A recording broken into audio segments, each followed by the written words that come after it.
Bienvenidos al podcast de Visibilidad On. Hoy al podcast ha venido Gerardo Casas. ¿Qué tal, Gerardo? ¿Cómo estás? Hola, muy buenas, ¿qué tal? Bueno, bienvenido al podcast. Agradecerte que ya hace unos meses que hablábamos, que lo peloteábamos, de ver qué podíamos hacer y finalmente ya estamos aquí. Y creo que va a ser un podcast un pelín diferente por toda tu trayectoria y recorrido en diferentes tiendas online, porque no solo vamos a hablar de una, y va a ser muy enriquecedor para contextualizar los go-to-markets que hablábamos fuera de micros de cada uno de los sectores. Así que, ¿preparado? ¿Cómo lo ves? Lo veo genial, adelante. Genial. Pues antes, claro, la persona que haya entrado aquí y nos esté escuchando puede que no te conozca y no tenga tu contexto. Entonces, ¿qué experiencia has tenido a nivel de e-commerce en los diferentes proyectos que son los que vamos a utilizar para hablar de go-to-market? Cuéntanos. Bueno, yo, Gerardo Casas, 47 años, cordobés de nacimiento, vivo en Málaga y soy ingeniero informático. Tengo la ingeniería técnica por la Universidad de Córdoba y la superior por la de Granada.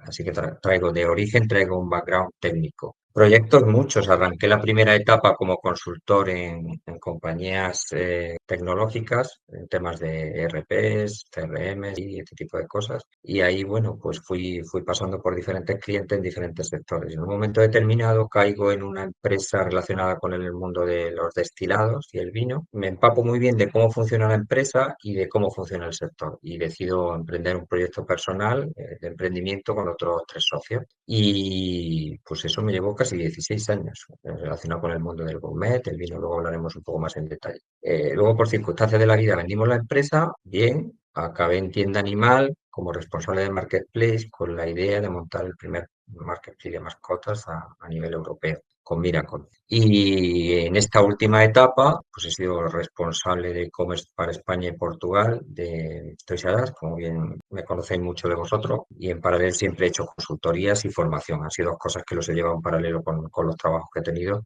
para compañías de muchos sectores, temas de Forex y divisas, temas de nutrición deportiva, deporte y escalada, y luego formaciones en algunas de las universidades, tanto físicas como online, y máster que se pueden ver en el currículum. Casi nada, casi nada. Entonces, principalmente vamos a utilizar tu experiencia en sector juguetes, experiencia en sector petcare y toda la casuística de que es donde emprendiste, ¿no? A nivel de venta de alimentación online. La primera pregunta rápida que tengo y duda, por ahí he visto Vino Premier. ¿Cuál es el contexto de Vino Premier cuando de cofundador? Vino Premier fue la compañía que se hizo con Decantia, con el emprendimiento que nosotros hicimos.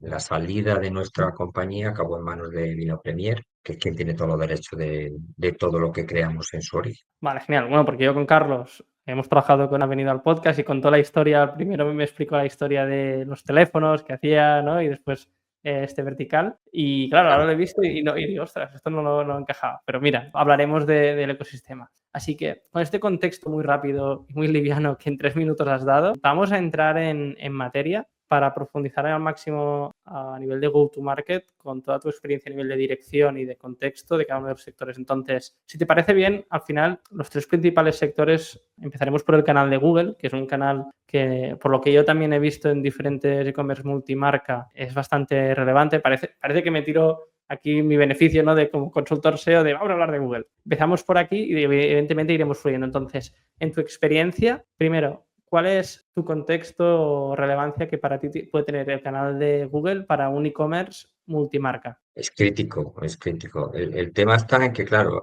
hasta hace un cuarto de hora hemos pasado por muchas etapas a lo largo de todo el recorrido que yo puedo haber vivido. Hemos pasado por etapas donde el branding, la marca tenía un peso, siempre tuvo peso específico, ¿no? Pero a medida que la competencia fue subiendo, los costes por clic se fueron inflacionando, casi todo el mundo empezó a poner la mayoría de los huevos en la cesta del transaccional. Y por tanto ahí el peso lo cogió Shopping en sus diferentes etapas y concentraba la mayoría de la inversión. Es verdad que el orgánico siempre fue importante y por eso el SEO sigue haciendo su labor, pero lo han ido arrinconando poco a poco. Luego he pasado por la etapa de emprendimiento, obviamente no, construyen marca de cero, pero luego tanto en la etapa de mascota de tienda animal como en la etapa de Toys R Us, las marcas eran marcas potentes, eran marcas consolidadas en sus sectores, ¿no? Entonces, ahí son muy agradecidas en ese sentido. Entonces, el peso del branding versus el performance es menor. Te decía de inicio que hasta hace un cuarto de hora porque ahora con el reseteo que estamos viviendo con el tema de la IA generativa y cómo empiezan ya a coger poco a poco peso ese tipo de búsquedas que llegan desde ahí, yo creo que ahí el contador se pone a cero. Y aquellas marcas que ya tenían un peso, la IA se entrena con data. Si la data que hay de tu compañía es abundante, obviamente el peso que va a tener en los resultados de la generativa va a ser mucho mayor que una marca pequeña que antes podía colarse en los vericuetos del vía content, vía redes sociales, vía... Esto le pone bastante complicado a los pequeños o a aquellas compañías cuya notoriedad de marca no es la que tienen las grandes. Sí, bueno, justo la semana pasada Google anunció todas las novedades de Gemini, también mediante la generación de vídeo y un montón de novedades que también van a suceder en las SERPs. Y nosotros internamente en la agencia y los clientes nos preguntan, primero, a día de hoy estamos contextualizando las implicaciones que tiene esto a nivel de lo que ves en Google Analytics, ¿no? Tanto tráfico de organic como paid, evidentemente. Y la realidad es que hoy en España, todo lo que era una fase más informacional, con una misma posición media hemos perdido tráfico.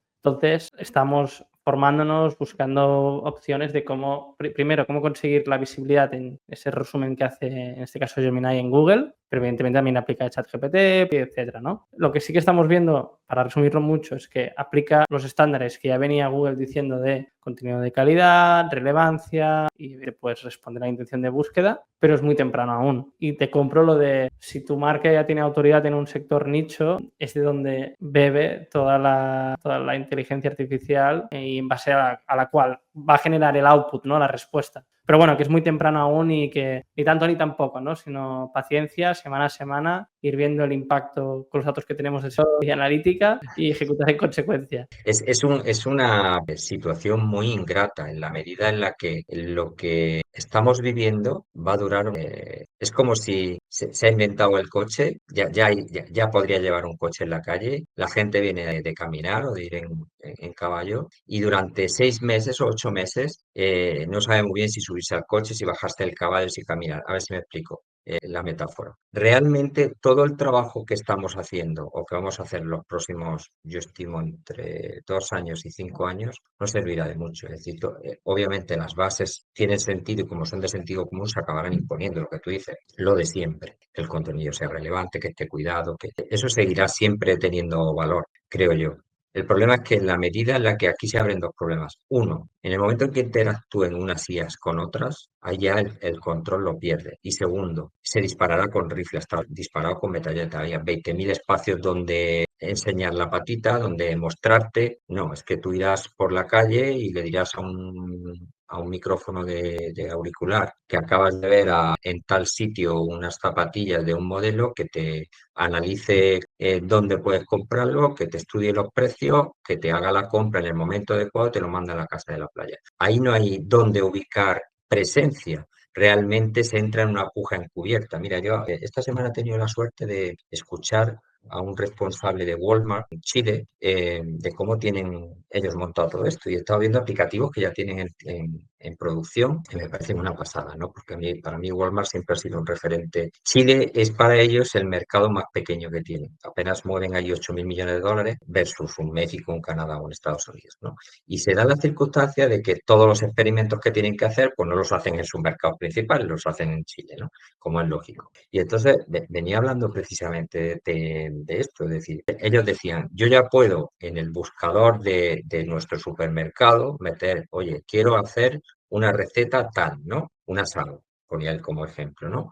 Para 8 personas. Entonces, automáticamente el agente lo que hacía era darle un listado de los ingredientes puros y doros, sin marca detrás, ingrediente como te lo daría una receta. Pero el siguiente paso, que era añádemelos todos al carrito, en ese paso del ingrediente al producto entraba en la retaguardia una puja encubierta, un retail media con puja encubierta por añadir el producto al carrito que se impone. ¿Qué ocurre? Que aquí la conversión se va a disparar, los costes por clic se van a disparar porque la conversión también se va a disparar. La pregunta es que yo me hago, porque no tengo la respuesta, es hasta qué punto los pequeños van a poder competir hoy en día en cosas que no sean de nicho con los grandes, con pocos espacios donde mostrarte y mucha competencia intentando coparlos. se pone la cosa muy complicada. En el entretanto, que es este cuarto de hora del cual yo te decía, entre el caminar y el coche, en el entretanto, pues ahí estamos todos aprendiendo, intentando seguir compensando, pero va a ser muy rápido, muy, muy, muy rápido, mucho más de lo que nos gustaría. Sí, hilando con todo esto, al final también entendemos que, o al menos es mi apreciación, es que Google, gran parte de su modelo de negocio es la monetización a través de anuncios, que a día de hoy es a través de las cuentas de Google Ads, ¿no? Y aquí estamos, pues, los especialistas de Google Ads, donde junto a los accounts de Teleperformance aquí en España, pues intentamos buscar siempre un ROAS positivo, intentar aumentar las inversiones y que evidentemente, pues que el blended también, o ahora el POAS, que también lo llamamos, salgan los números, ¿no? Claro, entiendo que ahora evidentemente Google se tiene que adaptar y está sacando toda la parte de Mode, etcétera, pero seguirá estando la parte de monetización de su lado, porque si no se les acaba el garito, ¿no? Con lo cual, donde estoy yendo es, a día de hoy, cuando yo entro en un e-commerce multimarca, sigo viendo que la parte superior, sobre todo los que crecen, te hablo, paid, organic o organic y paid, aunque si está paid por encima y la fiesta se está pagando, es fantástico porque significa que aún puedes seguir reinvirtiendo para dar a conocer tu marca a gente que no la conoce. Y después suele haber direct, ¿no? Que después se complementa con email marketing o social, sobre todo en multimarca. Esto que acabo de decir, tanto en pet care, en tu experiencia, en la sección, bueno, en toda la parte de alimentación y juguetes, ¿era más o menos así los analytics, aprendizajes de aquí? Era más o menos así. Al final, ¿qué era? ¿Qué era? Y que no tengo claro que vaya a seguir siendo. A ver, son negocios muy diferentes. Por ejemplo, el negocio de las mascotas es muy recurrente, es un negocio muy recurrente, con tickets medios altos, porque al final el perro o el gato tiene que comer todos los días. Conocen muy bien al cliente. El ticket medio es alto, pero es poco variado. Al final, la mayoría de las veces, saliéndote de 4 caprichos que le das al perro en momentos puntuales, ahí la variedad es relativa. La marca tiene mucho peso, porque pocas cosas tienen más marca, más peso en la compra que la marca del alimento que tú le das a tu animal. Y tiene mucho peso también el site donde lo compras. Amazon siempre ha querido ahí meter la mano, pero incluso entrando las grandes marcas de alimentación en Amazon, la gente le inspira mucha más confianza a su veterinario o una tienda especializada. Es decir, el valor añadido que te da el especialista tiene mucho peso en este sector. En el caso de los juguetes, la marca del juguete en sí somos muy marquistas. No ocurre en todas las subcategorías de productos. Hay subcategorías, no sé, tú compras un coche de batería y ahí, aunque las hay de prestigio, pero la gente juega más con el precio, con la imagen, con otro tipo de características. Pero en el caso de un Lego, pues Lego solo hay uno. Hay otras marcas, pero Lego solo hay uno. Entonces, hay categorías concretas donde la marca es clave. Es verdad que luego depende de lo que tú decías, la competencia, hasta qué punto paid o organic. Esto se ha puesto de una manera donde en lo que puede entrar a competir los chinos, que por suerte no es en muchas cosas, ¿vale? Que en el caso de las mascotas se escapa de momento todavía, salvo en los accesorios no, los accesorios están copados por productos chinos, pero en lo que es alimentación no. En la parte de juguetes te ocurre algo parecido, es decir, lo que es un Lego y tal, ahí hay menos competencia, aunque también la hay ya empieza a verla, pero luego hay mucha marca de subcategoría determinada donde te puedes defender. Luego es verdad que, por suerte, el peso que tiene el off versus el on en el sector juguetes todavía es relativamente pequeño, aunque va cogiendo mucho peso, pero es relativamente pequeño. Quiero decir, la capacidad de negociación que tiene un retailer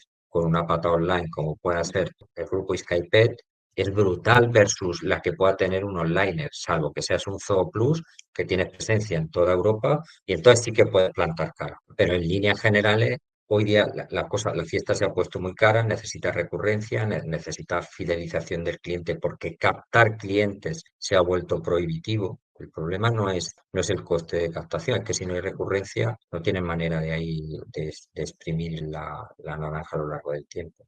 Buenas, perdona por haberte cortado el podcast y espero que te esté gustando. Este podcast es posible gracias a todo el ecosistema de Visibilidad On, de la academia y la agencia, donde damos servicios y formación de SEO, Google Ads, analítica, WooCommerce, Shopify para todo el ecosistema e-commerce. Suscríbete a la newsletter para tener todos los recursos nombrados en este podcast y entérate de toda la información del sector sobre el e-commerce cada lunes, escrito por un servidor, Josep W. Feo. Recuerda, visibilidaton.com/newsletter, visibilidaton.com/newsletter. Seguimos con el episodio. Y luego el mundo de la alimentación es un mundo aparte. Ahí venimos de la nada, llevamos casi 20 años esperando, que es yo diría que la segunda o tercera categoría que más presupuesto dedica una familia, junto con la hipoteca, el coche o poco más, yo creo que ahí anda. Y no ha acabado el online ahí de coger el cuerpo, en primer lugar porque los actores que hay ahí no les interesa, segundo porque el modo de compra es un incordio, eso mismo que estábamos hablando en el caso de Walmart, si tú no das herramientas para hacer una compra online donde de manera ágil y donde obtengas algún tipo de beneficio, y luego porque obviamente hay ciertas barreras, ¿no? El elegir el producto, la experiencia, el sustitutivo en el caso de que no esté lo que tú estés cogiendo. Los tres negocios son totalmente diferentes, son negocios que luego incluso desde una perspectiva estacional también varía mucho, ¿no? En la medida que el juguete concentra un 60-65% de su negocio en 2 meses, pues ahí juegas todo, entonces tienes que echar el resto, entonces no puedes esperar todo lo que tú experimentas en un SEO técnico o en orgánico, no te la puedes jugar a decir, oye, tiro con esto y hago el experimento y si luego en campaña navideña no sale, no sale. No, ahí, no porque te tumba una compañía, es una mala campaña. Entonces, son tres sectores muy diferentes. El PIB hoy día es crítico en cualquier negocio, yo creo, y el peso sí que se ha ido tornando, ¿no? Ha ido ganando peso a medida que esto evolucionaba. Lo que sí es verdad que también, y perdona que me extienda un poco, en cuanto al producto, creo que empezamos a entrar en una especie de espiral o de pescadilla que se muerde la cola. Es decir, la IA nos está ayudando a que el retorno de la inversión en ciertos productos, lo que son los productos que mejor retorno te da, no tienen ni que ser los top ventas necesariamente, pero aquellos que te dan un ROAS mayor, tú concentras la inversión. Entonces, en un especialista esto es peligroso porque al final concentras la inversión ahí, en lo que más se vende, vienen a buscarte por eso, pero un especialista vive también del long tail, porque ese long tail es el que no tiene la competencia. Entonces, por los algoritmos también lo estoy viviendo eso desde la parte financiera, ¿no? De estimaciones y proyecciones en base a tu historial de compra. Cuanto mejor funcionan ciertas promociones, ciertas categorías, más las vas a pujar. Al pujarlas se genera un efecto en la venta y se retroalimenta.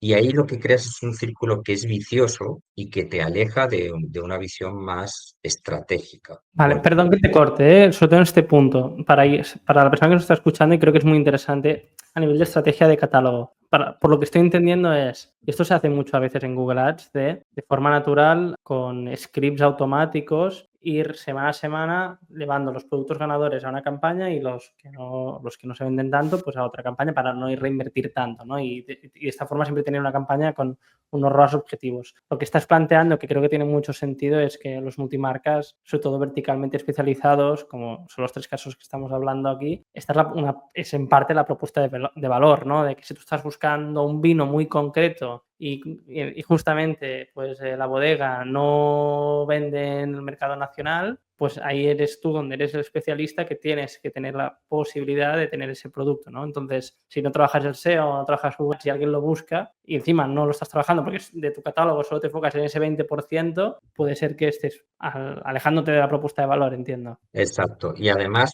hoy en día ya no hace falta ese tipo de cosas. Es decir, con los CSS que han entrado en juego a raíz de la ley de competencia que obligó a Google a que permitir a terceros publicitar en su propia plataforma, por aquello de separar lo que Y es el hablas de un Product soporte. Hero, hablando de esto, ¿no? Exacto, estamos hablando de un Product Hero y cosas de este tipo. Product Hero ya empieza a darte esas herramientas automáticas, de manera que tú puedes definir los criterios por los cuales transicionas un producto, le das más peso o no de un segmento a otro, le vas dando más. Defines tus reglas pero ahí hay ventanas donde todavía no está muy fino el asunto, es decir, es bastante rígido. El subirlo o bajarlo va en función a horizontes temporales, no tiene en cuenta o tiene poco en cuenta los stocks tuyos y de la competencia, porque eso se da mucho. Mira, por ejemplo, el sector de juguete, hablando de las particularidades de algunos sectores. El número de unidades de un top ventas, lo normal es que es muy ingrato el sector de juguete porque estás continuamente generando esfuerzo por posicionar algo que se acaba vendiendo muy rápido, con lo cual te quedas sin stock y pierdes la ola. Es decir, es muy difícil que la oferta y la demanda acople.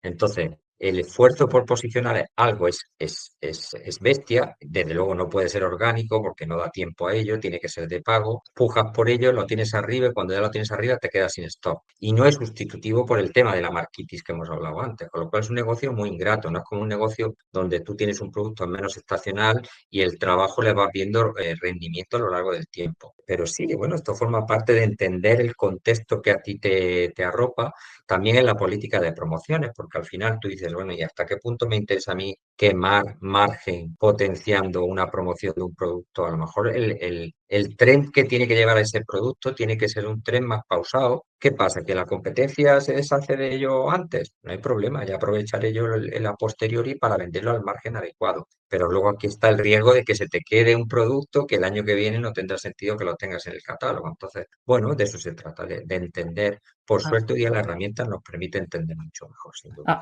Hablemos de esto porque hilando con, cuando hablamos siempre de Google, Google Ads, SEO y en definitiva casi siempre también y cada vez más hablamos de shopping de Google. En shopping, igual que en Amazon o en otros marketplaces, el precio es clave, ¿no? Entonces, en base a esto que estás comentando de, mira, pues ser más estratégicos a nivel de catálogo, reservarlo o no, márgenes, etcétera, ¿cómo planteas las estrategias de precio en e-commerce donde lo que dices, que una marca que tienes tú también puede que la tenga otro vendedor de Polonia, pero que también está vendiendo en España, por decir algo? ¿Cómo lo planteas, toda la estrategia de pricing? Aquí la marca sí que es importante, es decir, el umbral de aceptación, es decir, cuánto está un cliente dispuesto a pagar de más comprándotelo a ti versus a un tercero, es importante, ¿no? Porque en una batalla en base a una puja, por la típica puja de precios dinámicos por asomar la cabeza el primero, es suicida, eso es suicida. Desde luego contra un Amazon lo es, porque por mucho que tú pretendas, siempre se bajará un peldaño por debajo tuyo, especialmente cuando tira con pólvora ajena, y porque también rentabiliza por otra vía retail media y demás, con lo cual ahí entrar bueno, en esa pugna creo que es suicida. Pero claro, hay que estar en el mercado. Entonces, al final tienes que jugar con esas tres cosas, con tu notoriedad de marca, con el stock con el cual tienes y con el precio que te permite ser competitivo. Pero luego en casa quieren unos márgenes razonables para que aquello merezca la pena. Y la inversión que tú haces también tiene que ir acorde a lo que tú coges, lo que tú recoges de esa venta. Entonces, estrategia, aquí hay dos modelos. Por ejemplo, Toys R Us históricamente, no aquí, sino incluso en Estados Unidos, es una compañía muy promocionera, donde tú escuchabas a los clientes y te decían, pues van por arriba de precio, pero las promociones son muy buenas. Históricamente ha sido así. Toys R Us ha tenido muy buenos precios en promoción, pero luego en su calendario comercial habitual, pues ahí siempre iba un punto por encima porque también tenía una potencia de marca que le permitía dar cierta garantía y tranquilidad al cliente que tenía un problema. En el caso del sector mascota, pues también le pasa eso a Skype versus a un Zoo Plus, ¿no? Es decir, tienes una pata física, eso te da una tranquilidad de que ante cualquier problema lo tienes. Luego, aquí hay un factor que también es clave e hilo con el vino, que es la logística. Es decir, el vino es un producto muy puñetero porque tiene poco margen, es delicado de transportar, pesa y con lo cual es caro de transportar. El pienso le pasa igual, el pienso es un saco de pienso que pesa 15 kilos, como velo cuesta una pasta, con lo cual si te lo tienes que traer encima del almacén de fuera, peor todavía. Además, delicado porque es alimentación y tiene que cumplir ciertas cosas. En el caso del juguete, no. Pero eso juega en su contra, porque un juego de mesa te da igual donde lo compres. O sea, al final, si viene bien embalado, te da igual. No hay factor diferenciador ni consultoría. No es como un carrito de bebé, que a lo mejor sí que hay una base de venta consultiva. En un juego de mesa, poco valor añadido aporta el que lo vende más allá que una garantía de evolución, una seriedad de que va a llegar en tiempo y forma, y ahí ya lo hacemos todo razonablemente. Ah, no, es que es un mundo muy complejo y también lo mismo, ¿eh? Mi experiencia trabajando en multimarcas, cuando ves los analytics y desde tu punto de vista, que al final en nuestro caso hacemos el SEO y intentamos entender y entrar en negocio para entrar en sincronía, ¿no? De, evidentemente nosotros hacemos el go-to-market, pero cuando ves que literalmente la parte de Google Shopping orgánico, el precio, una vez ya etiquetado bien el producto, tiene su título correctamente, descripción que esto es masivo y el EAN correctamente implementado, ves que es un factor muy relevante. Entonces, aquí has dado un punto muy clave de que, o para mí, o al menos como yo lo veo, es son sectores que si no tienes PVP puede ser que estés muy fuera a nivel online. Te tienes que acercar al PVP medio y evidentemente aquí juegas también con la estrategia de compras que tengas de esas marcas y por consecuencia tú con esos precios de venta tienes que hacer que tu P&L funcione a nivel de costes, de estructura, etcétera. Me quedo con el caso del vino que combino primero. Yo lo he vivido y desde aquí un saludo a Carlos. Es que es muy, muy complejo el sector como tal. Además, también por el tipo de consumo del producto, ¿no? Porque, bueno, sí que hay una parte de contenidos, de descubribilidad de nuevos productos, o bueno, que hay diferentes tipos de buyer persona, ¿no? En este sentido. Pero resalto lo que comentabas en los 3 proyectos que has tenido experiencia, la parte del offline ayuda al online, ¿no? Es decir, también esta omnicanalidad, hablemos de cuál es tu experiencia y beneficios o contras de la misma. Sí, mira, cuando yo tenía negocio, ponía siempre un ejemplo que tenía que ver con esto que estás comentando, ¿no? Al final, tú tienes un árbol, a ver si se explica la metáfora. Dibujado se entiende mejor, pero bueno, a ver si se entiende la metáfora. Cuando tú tienes un árbol, en cada rama de ese árbol estás ofreciendo un producto o servicio dentro de tu propia compañía y de lo que se trata es de que el pajarillo pase el mayor tiempo contigo. Se vende por confianza, esto lo sabemos todos. ¿Cómo se teje la confianza? Se teje pasando tiempo con el cliente. En digital, ¿cómo pasas tiempo con el cliente? Pues mediante impacto, recurrencia de compra, a propuesta de valor añadido, promociones. Así te haces presente, ¿vale? Por los diferentes canales por los que tú lo abordes al cliente. Cuando tienes las dos patas, ahí se abren nuevas posibilidades. Y el ejemplo este que yo te ponía del árbol, tú llegabas inicialmente, alguien buscaba en Google, aparecía un resultado orgánico sobre, por ejemplo, cómo conservar una botella de vino. Y tú tenías un artículo de contenido sobre esa temática, el cliente llegaba al blog de tu web, ahí le ofrecías 3 vinos, el cliente acababa comprándote y ya tenías un primer touch point con el cliente, que es como si el pajarillo se hubiese posado en una primera rama. A continuación, vía CRM, tú le decías al cliente, oye, he visto que has comprado este producto, tengo una cata de esta bodega o de esta tipología de producto a 10 minutos tuya, te voy a invitar a que vengas gratuitamente a conocer los vinos de esta bodega. Y estando allí, la propia bodega, a través tuya, le ofrecía un circuito de enoturismo en la propia bodega para que asistiera. Y estando en la bodega, le decía, oye, si compras el vino en el restaurante de tu ciudad, mi mismo vino, te voy a hacer un 50% de descuento en el vino. Cada una de esas ramas del árbol hace que tu pajarillo siga posándose en tu árbol. Y eso va generando confianza y recurrencia. Entonces, cuando tienes una pata física, mediante eventos, mediante actividades, mediante elementos que te permiten complementar esos touch points, te permiten incrementar el grado de confianza con el cliente. Entonces, aparte de, obviamente, click and call, garantía de evolución, el tener a alguien físico a quien hablarle, el poder tocar el producto, en fin, todo lo que te aporta un sitio físico que no hace falta explicarlo. Yo creo que la posibilidad de incrementar los puntos y los modos de contacto con el cliente de un retailer o de una compañía omnicanal es un punto a tener presente. Evidentemente, después esto tiene unas implicaciones a nivel de inversión, de infraestructura, incluso de CAPEX, Lógico. etcétera, y de equipo, porque no es lo mismo un e-commerce que, esto lo sabes, que un punto de venta físico. Pero resalto contigo el concepto que yo ahora estoy repitiendo mucho y cada vez más con el tema de la diversificación de los canales en lo que vendría a ser el discovery en search, que ahora estamos hablando mucho de esto, ¿no? Que en definitiva, pues el customer journey de un usuario es buscar en ChatGPT, en YouTube, en Bing o en Google, y ahí pues son diferentes, que para mí es el concepto, conseguir impactos de marca positivos, que una vez tú ya tienes un usuario en tu web, aquí ya puedes seguir haciendo remarketing en Instagram, en TikTok, en Pinterest y entender muy bien tanto en el ecosistema digital dónde está tu cliente, pero también en el offline, ¿no? Pongo otro ejemplo porque creo que va muy bien en base a lo que has comentado y este ejemplo es de ayer, de mi pareja, que ahora se va a graduar en la universidad y, bueno, está buscando un vestido, ¿no? De graduación. Y lleva literalmente, y cuando lo vea se va a reír, lleva literalmente durante 3 meses dándome la turra con el vestido, a ver cuál me gusta más, ¿no? Y me va enseñando vestidos y tal.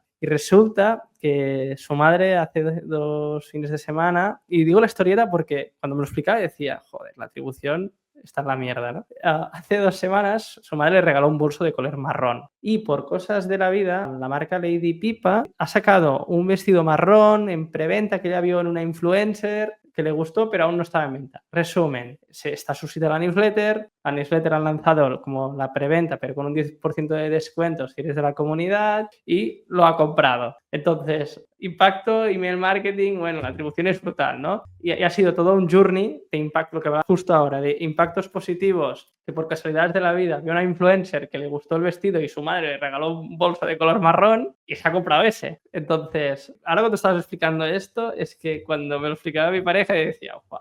Y yo les enseño a los clientes el split de canales de Analytics e intento explicar la atribución, ¿no? Donde quiero llegar es que a veces toda la parte que siempre hablamos, ¿no? De sentido común, de ponerte la piel del cliente, cómo busca, cómo interactúa y contextualizar cada una de las acciones. Con lo cual, bueno, todo lo que hemos hablado de la omnicanalidad creo que aplica, ¿no? Tanto online como offline, aplica. Es que yo creo que nos lo estamos inventando.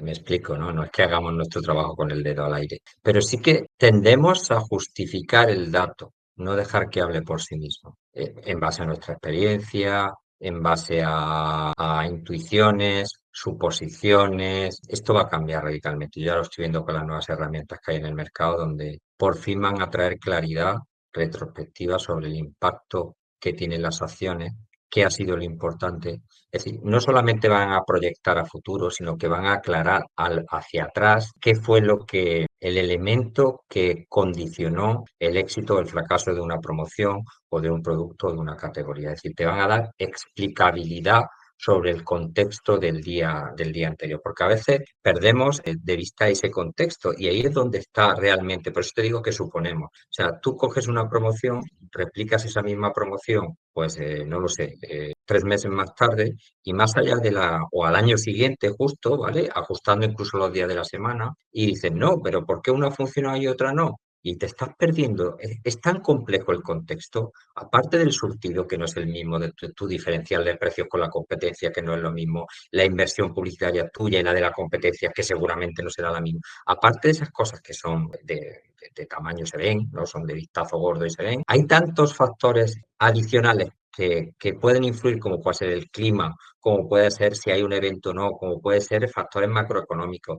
Hay tanto condicionante que jugamos a dioses pensando que controlamos lo que está ocurriendo cuando en realidad estás adaptando o simplificando una realidad que es compleja. La experiencia hace mucho, pero estamos muy lejos de entender realmente cómo funciona. El input y todo lo que ayuda. 100%. Pero hilando con, como estábamos hablando del canal de Google, tenemos claro que, y más ahora con todos los resúmenes que nos hace Gemini en Google, y hablo de Google porque es uno de los canales, Está no, claro. pero se traslada a YouTube, Bing, lo que sea. Siempre hemos interpretado que Google en lo que vendría a ser el funnel, que ahora también mucho se está desmontando el funnel, ¿no? Pero bueno, en resumen, cuando una persona está buscando un producto y precio, entendemos que va a un buscador, ya sea el de un marketplace como puede ser un Amazon o el propio Google con Shopping. Tenemos muy clara la fase transaccional. Hablemos de lo que has comentado antes, ¿no? Tanto la parte de offline, lo que yo he comentado de un influencer. En estos e-commerce multimarca, que siempre es, o al menos es mi sensación que he tenido siempre cuando he trabajado con estas, se habla mucho de la fase transaccional. Hablemos de esa parte más de impactos positivos de marca, ¿no? ¿Cómo planteabas en los diferentes sectores estos impactos repetitivos de marca, ya sea con eventos en las tiendas o colaboraciones con creadores de contenido? Cuéntanos un poco.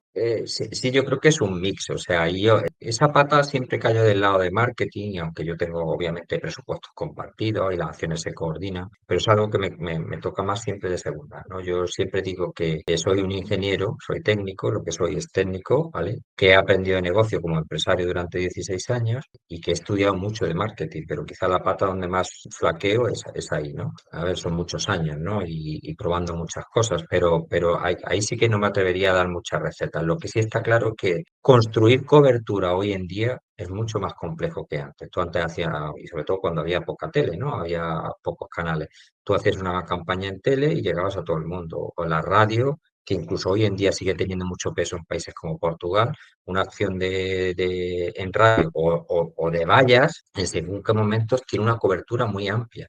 Hoy día construir cobertura, llegar a unos mínimos de cobertura, tiene que ser vía en digital, sobre todo, múltiples vías, ¿no? Múltiples canales. Y aún así te quedas en cobertura muy baja. Y aún así, y además se sabe que la mayoría de estos canales por los cuales tú impactas, un YouTube o las redes sociales de turno, la conversión es muy baja, al menos en ese modelo de atribución que tú hablabas de, oye, ¿qué peso ha tenido una visualización de un vídeo de TikTok en la compra final junto con N acciones más de impacto con el cliente? Esto no existe, yo no conozco, y levanto la mano por si alguien nos puede ayudar con esto, un modelo de atribución. Las marcas lo construimos, ¿no? Tú te haces tu modelo de atribución, le das cierto peso en función de la ventana de impacto que tú quieres, en función del peso o el presupuesto que le has dedicado, en función de las conversiones que tiene cada. Pero al final el Last Click es quien manda. O sea, al final el Last Click es quien se apunta al mérito y es muy injusto eso. Pero es que no hay un modelo que a ti te permita sacar conclusiones de manera clara, con lo cual tiendes a pensar que casi todo es branding, cuando no lo es, cuando ese branding ya tiene un peso transaccional y el mérito se lo lleva el last click, que a veces es un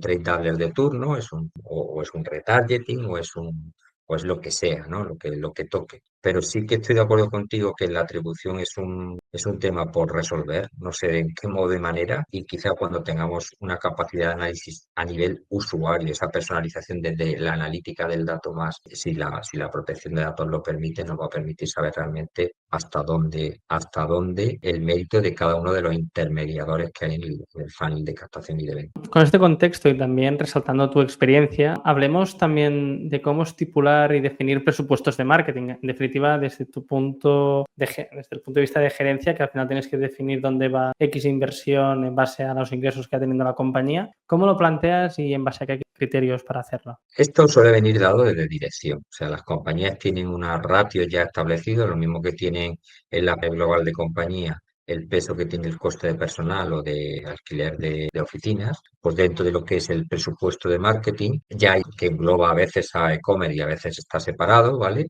Ya hay un peso específico de inversión en función de la venta que tú proyectas, en función de la venta, el beneficio que quieres dar. Y viene así, ¿eh? No va al revés, que debería hacerse al revés, es decir, para conseguir un objetivo, ¿cuánto quieres invertir? Pero normalmente no va así, va al revés. Es decir, yo proyecto estas ventas para este año, para conseguir estas ventas, estimo que tengo estos costes y la parte variable, en base a la venta que tienes prevista, la ajustas a un porcentaje. ¿Vale? Que en algunas compañías ronda en torno al 4, en otras, cuando tienes acciones solamente un canal puede subir sensiblemente. Depende un poco de cada compañía y ahí cada uno tiene su receta. Y a nosotros nos cae, ¿eh? A nosotros nos dicen, oye, este es tu terreno de juego, este es tu presupuesto, reparte lo que tienes y hazlo rentable. Pero aquí hay cosas que yo he aprendido con los años y es, tú invertirías 1 euro, y te lanzo ahí la pregunta, la dejo en abierto, ¿eh? Pero ¿invertirías antes de 1 euro en captación en un Google de turno o bajarías el umbral de porte gratis, por ejemplo, ¿vale? De 49 a 45? Cosas de este tipo, ¿no? Porque al fin y al cabo también está invirtiendo en la venta. No por una vía directa, por una vía indirecta, pero tú sabes el impacto que tiene el reducir el umbral de portes 100%. o hacer una promoción a partir de 20 euros en lugar de a partir de 50. Es decir, la pata operacional que se lleva gran parte del coste o de la tarta de lo que te cuesta vender un producto es crítica. Y aquí, si tú no tienes la foto completa, si solamente llevas la pata de comer pura y dura y no llevas operaciones, te pierdes una parte importante. Yo creo que ahí hay que jugar con las tres, con la parte del catálogo, es decir, cuando tú controlas las tres áreas principales de un e-commerce, que son la parte de catálogo, incluida la generación de contenido, la parte de marketing digital, todo lo que tiene que ver con el funnel de captación y venta, y luego la parte operacional, que es todo lo que tiene que ver con la entrega y postventa, ahí tienes que jugar con tu presupuesto y ahí va todo. Y tú decidir si le quieres dar más peso a un aspecto o a otro. Y aquí está muy en manos de terceros, ¿no? Porque los costes operacionales dependen muy mucho de la logística, porcentajes de devoluciones, de los call centers, y una vez más todo esto se está reseteando. Hablemos, y quiero hacer doble clic en este punto que comentas de los pilares de un e-commerce. Hay como muchas formas de decirlo y yo siempre intento hacerme como un resumen mental de cómo escala un e-commerce multiproducto. Y lo que tú has dicho, resalto la parte de catálogo, que aquí incluso va alineado la parte de mercados, es decir, con un mismo catálogo hiperespecializado, como puede ser el caso de Toys R Us, ¿no? Pues como más marcas tengas y encima esas marcas a nivel operacional y a nivel de catálogo, porque aquí también hay a veces temas de distribuidores que te permiten, que no te permiten X marcas, etcétera, pues ampliar a diferentes mercados. Después tenemos que aquí también entraría dentro del catálogo precio, que es lo que hablabas, porque habrá distribuidores que tiran hasta aquí, aunque no se pueda hacer, pero tiran hasta aquí, y otros que a ti te sirve el del sur de Europa, pero el del norte de Europa te dice que ok, y hay conflictos de canal, que seguramente los has vivido, y después, una vez tienes toda esta parte de catálogo, que yo he tocado algunas pinceladas, pero imagino que podrías darnos muchas más, ¿no? ¿Hay alguna píldora que consideres, ostras, a nivel de catálogo, esto es clave? Sí, muchas, te podría dar muchas. A nivel de catálogo, el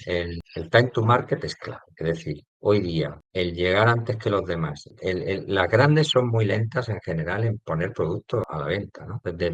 Si tu plataforma te permite hacer una preventa, ya vas bien, que no todas las plataformas, todos los CMS lo permiten, y una preventa me parece básica hoy día en los tiempos que corren. Te permite estimar la demanda que va a tener eso en el momento que arranca, pero luego los tiempos en los cuales tú generas el contenido, das el producto a alta, tienes los audiovisuales, esto se ha acelerado mucho vía generativa, vía inteligencia artificial, pero sigue habiendo un problema operacional detrás, porque las marcas, desde que tú pides el producto, lo colocas en tus almacenes y tienes todo listo para ponerlo a la venta, a veces no va todo lo fluido, todo lo bien que debería de ir. Porque además luego hay producto que hay que repartir a tiendas físicas y tienes que dejar un stock determinado para el online. Si haces un store, es decir, si sirve desde la tienda al consumidor final, también hay que tener en cuenta unos stocks globales. Hay que reservar una serie de productos para no dejar a las tiendas sin productos. Esto es complejo, ¿no? Pero en general te diría, el time to market es clave. El entender, y aquí hay toda una ciencia que están haciendo ahora con el tema de los gemelos digitales, entender de ese producto vendido, qué es lo que ha valorado la gente. Cuando Google lo denunciaron anticompetencia por usar el contenido de las reseñas para crear productos haciendo uso de información confidencial de sus sellers, lo vio rápido y dijo, joder, si yo sé de los clientes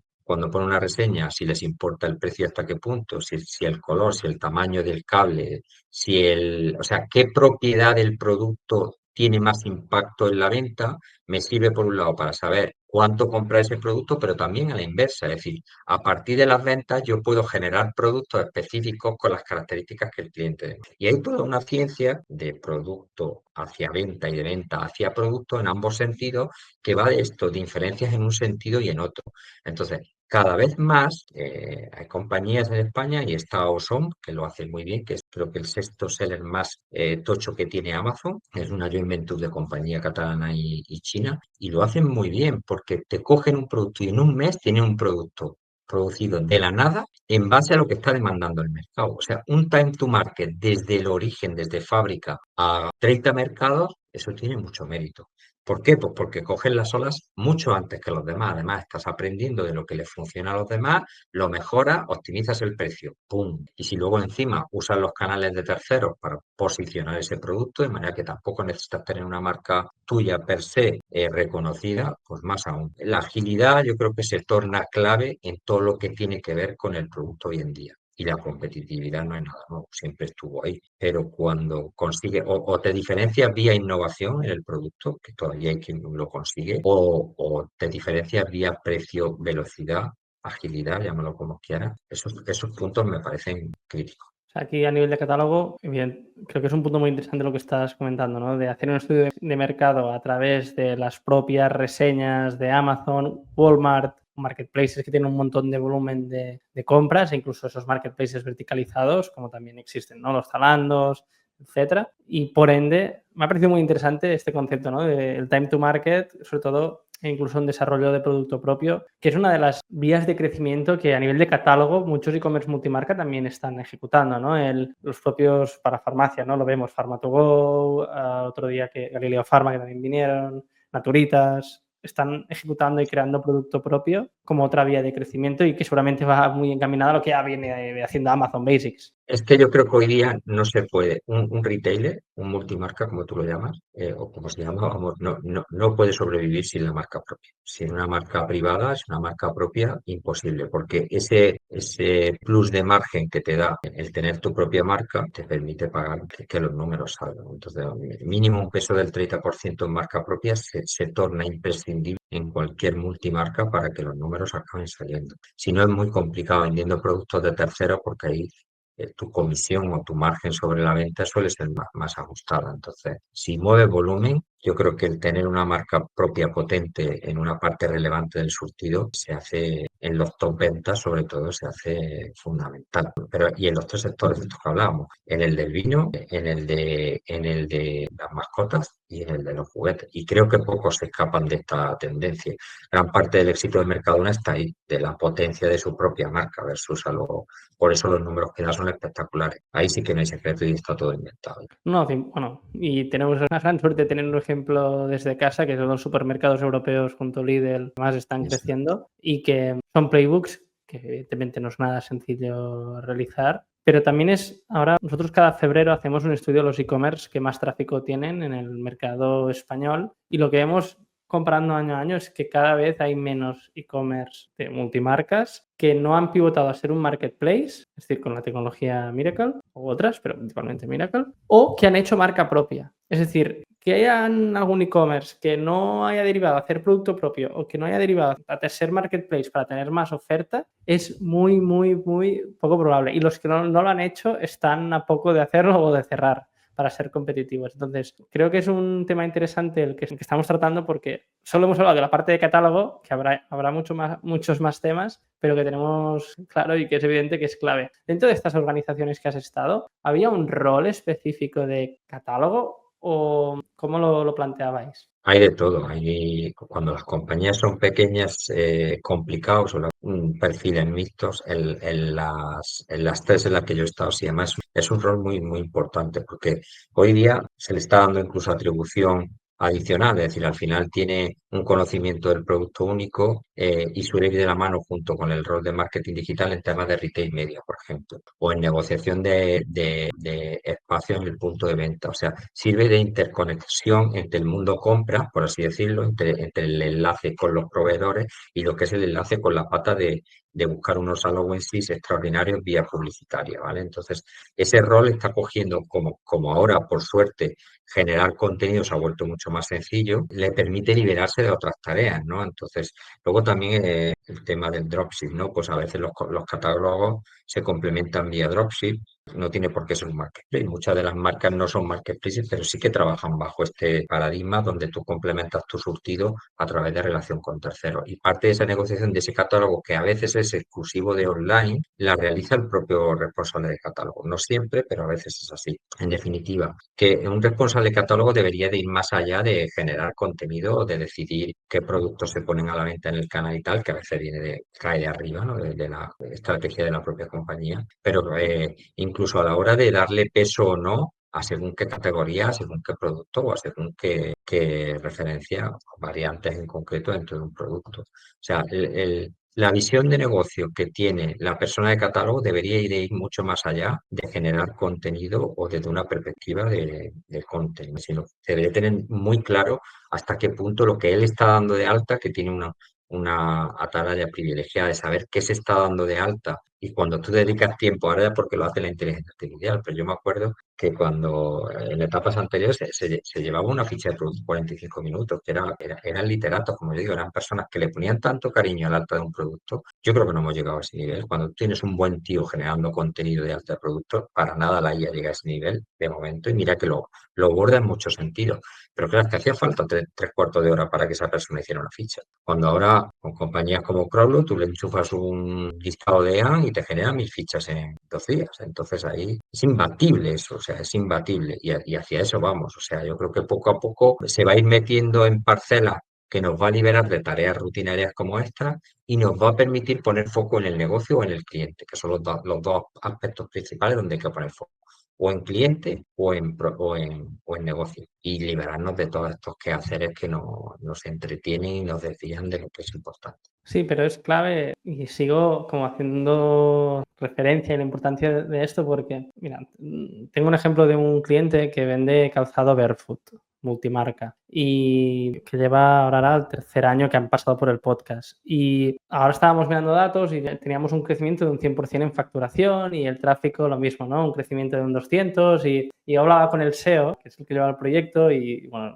cada semana lo revisamos y yo le decía, hey, que sepas, es Lucas, que lo lleva. Lucas, está de puta madre el caso, tenemos un caso de éxito aquí, es fantástico, pero que sepas que si esta gente no hubiese abierto tienda física en Barcelona, Madrid, Bilbao, que sepas que si no hubiésemos ampliado catálogo de marcas y ahora los vamos a picar para que abramos la vertical idiomática portuguesa, es un Shopify, y francesa, si no hubiese habido un trabajo de catálogo y además de confianza online de las ubicaciones, que al final en calzado es clave, hubiésemos crecido seguramente, pero no hubiese sido tan fácil, entre comillas, no hay nada fácil, no me malinterpretes. Pero por eso soy tan pesado en esa sección del podcast de hablar de catálogo, porque a veces es solo, vale, pues voy a un distribuidor, sincronizo stocks y lo vuelco de mala forma en la web, que incluso a veces está mal volcado y sin ser estratégicos, y eso evidentemente pues tiene un impacto en el marketing, en el SEO y en Google Ads y todo el marketing digital, ¿no? Yo en esto te doy la razón 100%, porque además he sido muy pesado yo también en el futuro y siempre he dicho que no soy nada partidario, y voy contracorriente aquí, de vender todos los productos en todos los mercados de manera masiva. Yo esto no soy nada, no comulgo con esta opinión.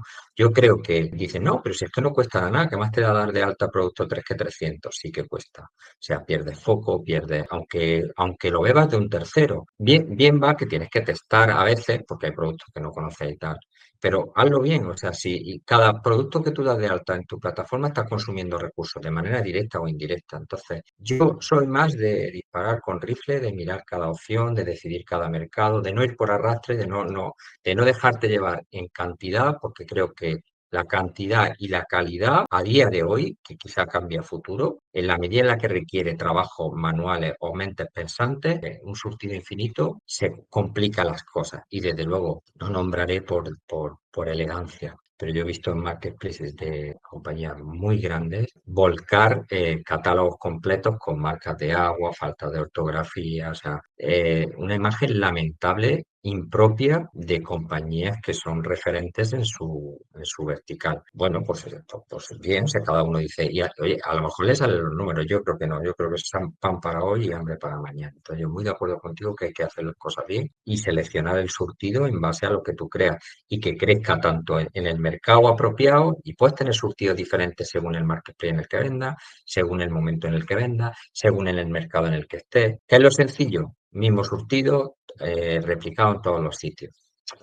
No, lo que vale para todos no suele valer para nada. Claro, no, 100%. Entonces, resaltando estos pilares, hemos comentado y ha entrado en la parte de catálogo. Marketing digital, al principio del podcast hemos ido hablando de los diferentes canales y la lógica, ¿no? Eso que también lo que hablabas del árbol, ¿no? De los impactos de marca positivo.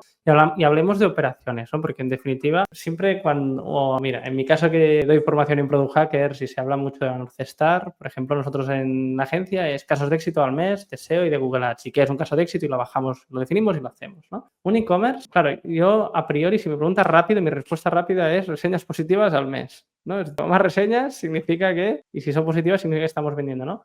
¿Cómo plantearías las operaciones en base a la promesa de servicio de un e-commerce y también la experiencia que tú has tenido? Aquí no hay, esto sí que es sentido común y no hay recetas en el corto plazo. Es decir, tienes que ser coherente lo primero. Hoy día ya sabemos que el cliente dicen que es agnóstico con respecto al canal, es decir, que al final decide dónde quiere comprar según su momento, su circunstancia. En ese sentido, tú tienes que ser coherente y tratarlo igual. Es la misma persona, es tu mismo cliente. Que te aborde por una vía o por otra no debería de condicionar lo que tú le ofreces, cómo se le ofrece. Ya no te hablo precio, que quizá ahí pueda haber diferencias en según qué sector y tal, pero todo lo demás, todo lo que arropa, política de evoluciones, aspectos legales, los tiempos de entrega, los servicios asociados, una financiación, un papel de regalo, de cosas más serias a menos serias. Debe haber una coherencia de marca. Eso lo segundo, no prometas aquello que no puedes cumplir, porque esto es muy propio. O sea, el grado es,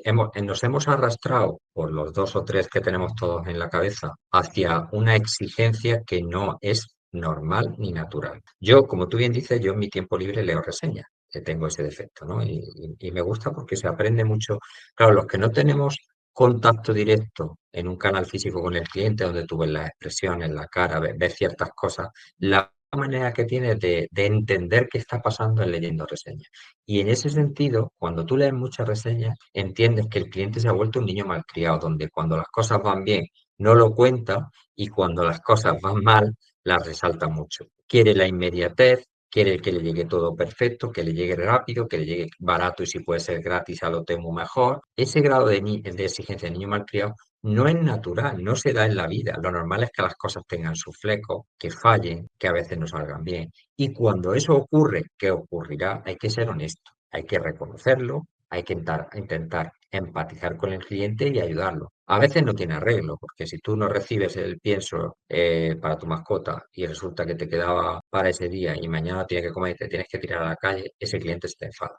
O si es Navidad y los Reyes Magos no le traen al peque el regalo que tenía que llegarle y le llega tarde, pues el 26 ya no lo quiere. Y es normal un enfado, pero hay que ser honesto, asumir la parte de culpa y luego hay medidas que tienen, y luego hay que ser responsable. Por ejemplo, la fecha de corte, te pongo ejemplos concretos que lo sé, los vivimos todos, ¿no? Lo sé comer madre. ¿Cuándo pongo la fecha de entrega? Tope para una Navidad, ¿vale? Pues, oye, pues si compras el 21 ya no te llega a Navidad, o si compras el 22, ahí puedes apurar. Cada día que apuras es brutal, por eso Amazon ha cogido su propia logística, pues sabe que ahí está la piedra filosofal. Cada día además es brutal el impacto que tiene en ventas, sobre todo en la gran. ¿Qué ocurre? Que juegas con un cliente y el cliente luego lo tienes que tener todo el año. Y si incumples tu promesa de entregar, dices, ostras, lo he perdido para siempre. ¿Dónde está la balanza? Y tienes que jugar entre servicio y cumplimiento y sobre todo con negocio. Entonces dices, ostras, yo estoy para vender, pero no estoy para perder clientes. Y a veces no es sencillo.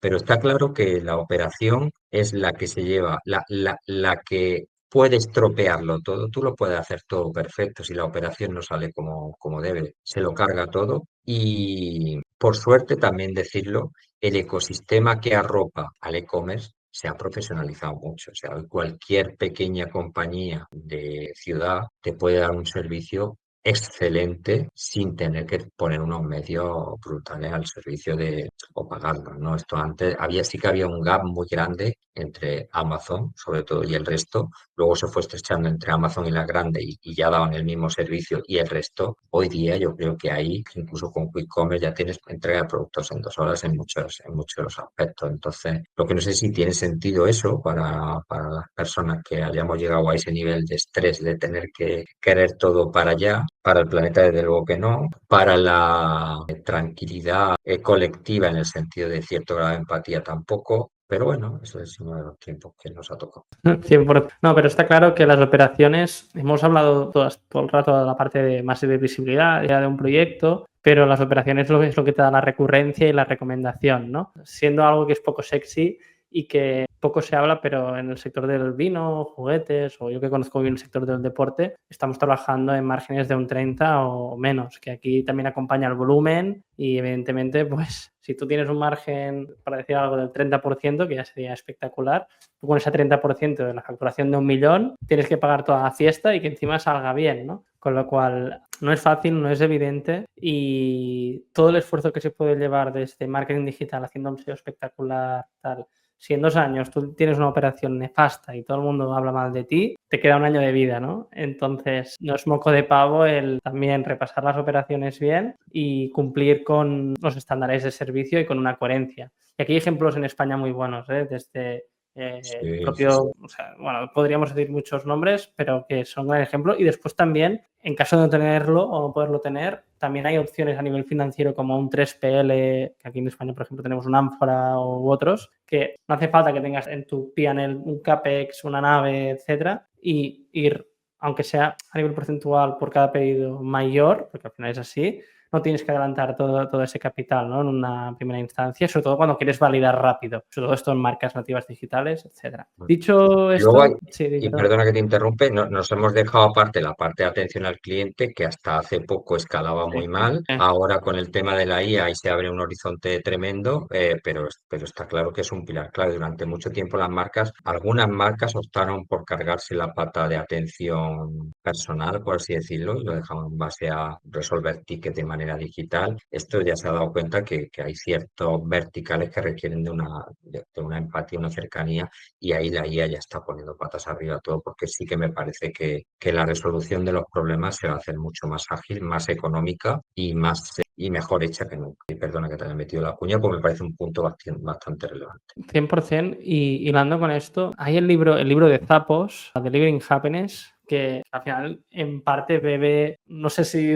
primero de Zappos o de Amazon, no sé cómo fue la historia, pero también es parte de la filosofía de Amazon, que es esto, de que en el momento que tú pones, que lo has dicho a lo largo del podcast, en el centro del cliente, evidentemente con todo tu contexto de negocio y operaciones y casuísticas y todo lo que hablábamos, y las normas del juego, la parte de atención al cliente es clave. Dicho esto, como lo mismo, ¿no? Como es algo de que es una consecuencia y a veces incluso ya no solo en la postventa, sino en la preventa. En nuestro caso, todas las ventas que hacemos de las cometas de Kitesurf, te diría que el 80% hay una interacción por WhatsApp, pero porque el deportista medio tiene unos 40 años para arriba, la costumbre que tiene es de tocar el producto, de verlo, y es verdad que el online le da ese punto de, sobre todo ahora en el sector deportivo, que hay mucha oferta de producto y están reventando a precios las marcas, debido a casuísticas de cada uno de los sectores, no son tontos, ¿no? Pero tienen la parte de preventa, ¿no? Esa parte comercial por WhatsApp, videollamada, enseño la cometa, mira, está aquí, está todo bien, y si no, me la puedes devolver, ¿no? Así que 100% fundamental la parte de atención al cliente. Con esto, creo que hemos tocado un montón de píldoras y podríamos estar una hora más, pero sé que también tu tiempo es muy valioso.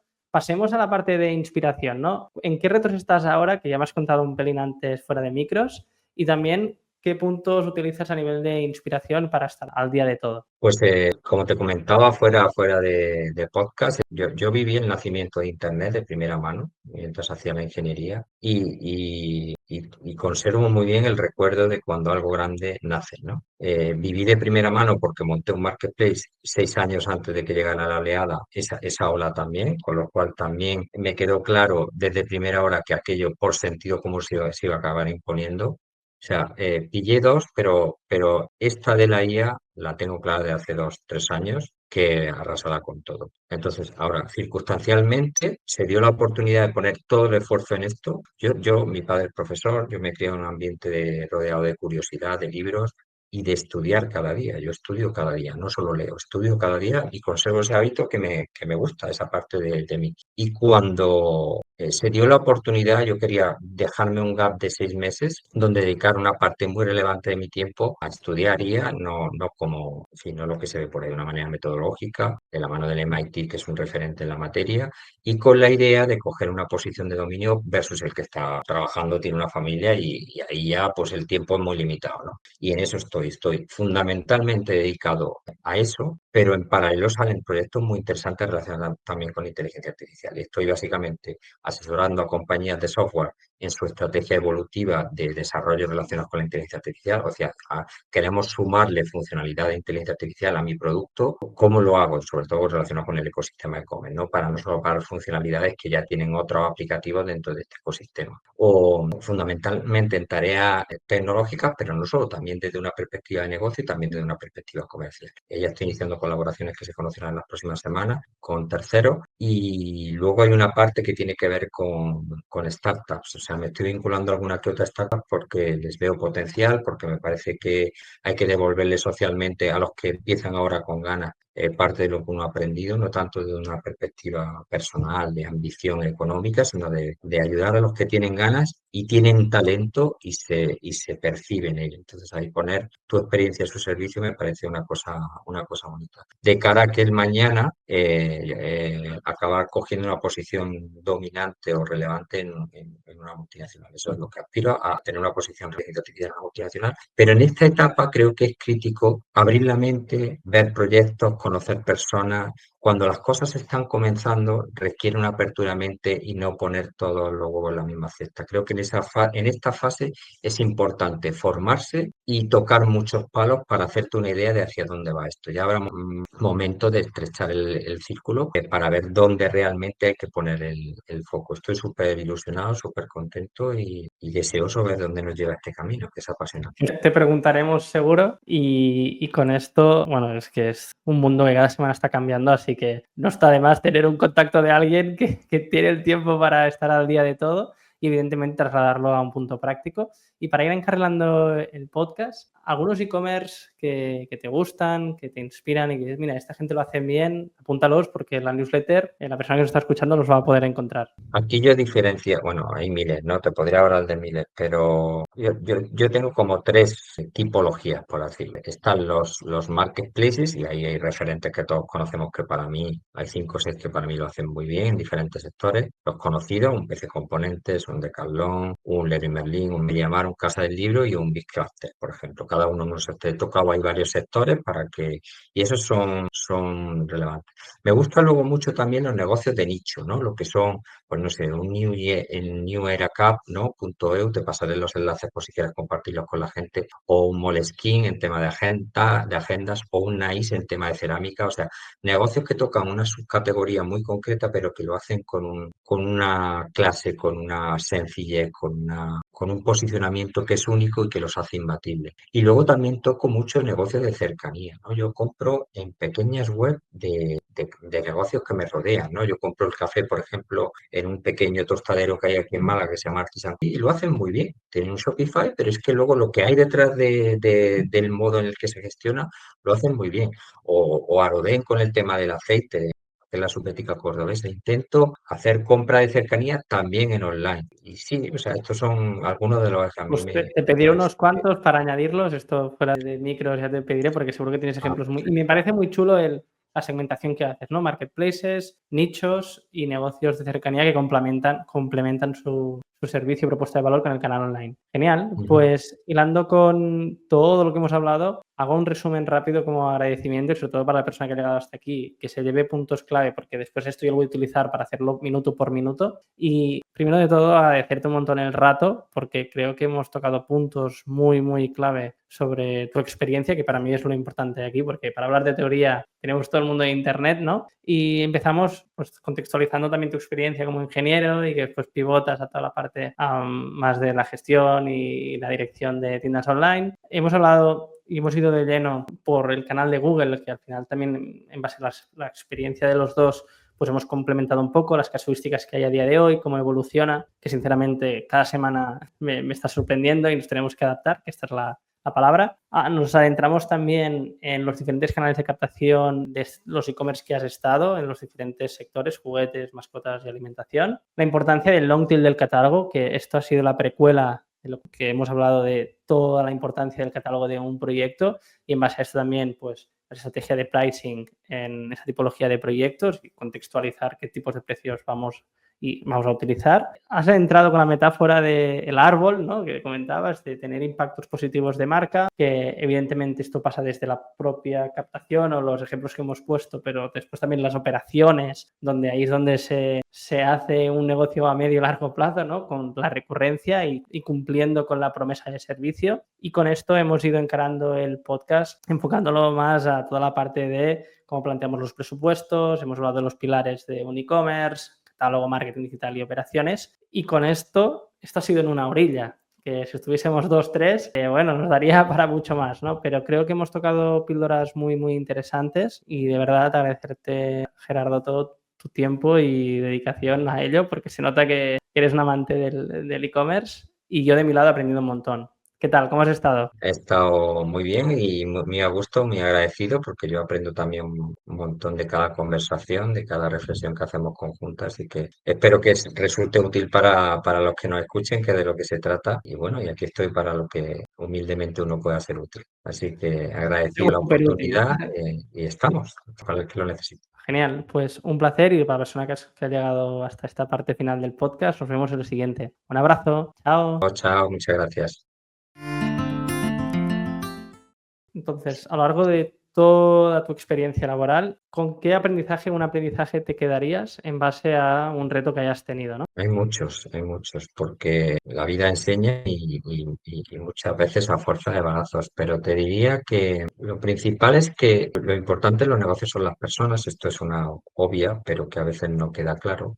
Y relacionado con esto, pero no solo, creo que tener una visión cortoplacista, los ciclos cortos son bastante tóxicos y a veces los tenemos con las personas en su recorrido profesional, los tenemos con las empresas o con los proyectos que abordamos. Yo creo que hay cosas que necesitan el tiempo suficiente y junto con el tiempo van los recursos, ¿no? Obviamente, y unos objetivos que estén alineados y que sean tangibles, pero yo el cortoplacismo es algo que rehuyo bastante de ello y vivimos un mundo con poca paciencia, con ciclos de negocio muy cortos, con exigencias de objetivos todavía más cortas, donde cabe poco el pensamiento, la reflexión, el dar una segunda oportunidad, este tipo de circunstancias que nos hace vivir en un entorno complicado de gestionar. Yo he aprendido que el tiempo es una condición indispensable en el éxito y la viabilidad y las relaciones con las personas y en los negocios, sin duda. 100%, y incluso esto me lo puedo incluso llevar al mundo del SEO, ¿no? Pero tampoco lo voy a hacer hipermeta, pero estoy muy alineado y además en una época tan cambiante, ¿no? En el entender la foto a largo plazo, tanto en lo personal como en lo profesional, que lo resalto al 100%. Y también a lo largo del podcast has comentado una expresión, ¿no? Del pan para hoy, hambre para mañana, que es así, es una gran verdad. Y esto aplica a muchos negocios, o sea, es que es así. Entonces, lo dejaremos y lo resaltaremos este aprendizaje, agradecerte un montón el rato y para la persona que ahora sí que nos escucha, que ha estado esta sección escondida, nos vemos en el próximo. Un abrazo, chao. Chao.